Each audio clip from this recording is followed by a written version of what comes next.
మనుషులు పై రూపాన్ని లక్ష్య పెడతారు, దేవుడు అంతరంగాన్ని లక్ష్య పెడతాడు. అయితే దేవుని సన్నిధిలో మన హృదయం ఎట్లున్నదో మనం చూసుకోవాలి.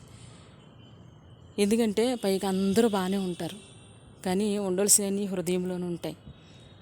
దేవుడు అందుకే చెప్తున్నాడు, బయట నుంచి లోపలికి వెళ్ళిన ఈ మనిషిని అపవిత్రపరచవు, కానీ లోపల నుంచి బయటికి వచ్చినవి మనిషిని అపవిత్రపరుస్తాయని.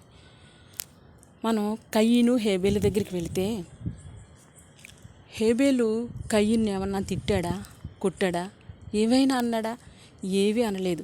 అయితే కయ్యను అర్పణ తీసుకొచ్చాడు, హేబేలు కూడా అర్పణ తీసుకొచ్చాడు. దేవునికి హేబేలు తీసుకొచ్చిన అర్పణ ఇంపయింది, నచ్చింది. కయ్యను అర్పణ దేవుడు అంగీకరించలేదు, హేబేలు అర్పణ మాత్రమే దేవుడు అంగీకరించాడు. ఇక వెంటనే కయ్యను అసూయ పెంచుకొని తన తమ్ముణ్ణి కొట్టి చంపేశాడు.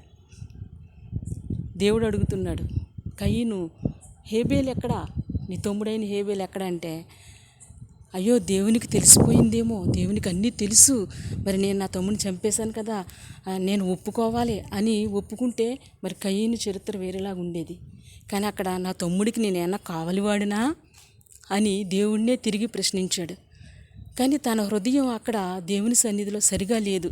అయ్యో నా హృదయం దేవుని సన్నిధిలో సరిగా లేదు, నేను సరి చేసుకోవాలి, నా తమ్ముడు అర్పణను దేవుడు అంగీకరించాడు, నా అర్పణను దేవుడు అంగీకరించేలాగా నేను చేసుకోవాలి అనే ఆలోచన మరి కయ్యనుకి లేదు. కాబట్టే కయ్యను జీవిత చరిత్ర వేరుగా ఉన్నది.